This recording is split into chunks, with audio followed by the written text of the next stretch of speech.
सूचनाएं लीक न हो, इसके लिए सेना ने जवानों को 89 ऐप्स हटाने के दिए निर्देश।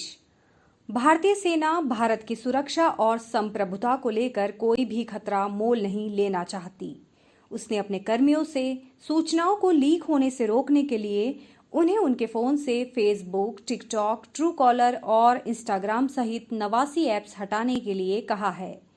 इनमें डेली हंट जैसे न्यूज ऐप के साथ ही टिंडर, काउच सर्फिंग जैसे डेटिंग ऐप को हटाने के लिए भी कहा गया है। इसके अलावा गेम्स में पबजी को हटाने के भी निर्देश दिए हैं। सेना ने सुरक्षा बलों के जवानों से कहा है कि वे 15 जुलाई तक उनके द्वारा जारी लिस्ट में सभी ऐप्स को अपने फोन से हटा लें।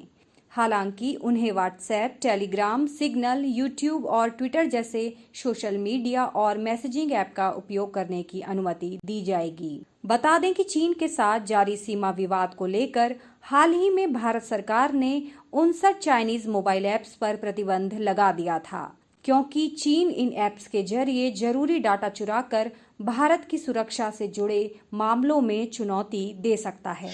पीएम मोदी ने कहा, कोरोना की वैक्सीन के उत्पादन में भारत निभाएगा विशेष भूमिका। प्रधानमंत्री नरेंद्र मोदी ने कहा कि कोरोना वायरस की वैक्सीन के उत्पादन और विकास में भारत महत्वपूर्ण भूमिका निभाएगा। भारतीय कंपनियां कोरोना वैक्सीन के विकास और उत्पादन के लिए अंतर्राष्ट्रीय स्तर पर सक्रिय हैं। ये बात उन्होंने ब्रिटेन में आयोजित इंडिया ग्लोबल वीक 2020 में अपने उद्बोधन में कही। उन्होंने कहा कि महामारी ने एक बार फिर दिखाया है कि भारत का फार्मा उद्योग केवल भारत के लिए ही नहीं, बल्कि यह पूरे विश्व के लिए एक संपत्ति है। इसने विकासशील देशों के लिए दवाओं की लागत को कम करने में बहुत अच्छा काम किया है। भारत में बने टीके भी दुनिया भर के बच्चों के लिए वैक्सीन की 2/3 जरूरत को पूरा करते हैं। पीएम मोदी ने अपनी बात आगे बढ़ाते हुए कहा कि इतिहास साक्षी है कि भारत ने हर चुनौती को पार किया है, चाहे वह सामाजिक हो या आर्थिक। वैश्विक महामारी के खिलाफ भी हम मजबूत लड़ाई लड़ रहे हैं। दुनिया ने भारत के योगदान को देखा है।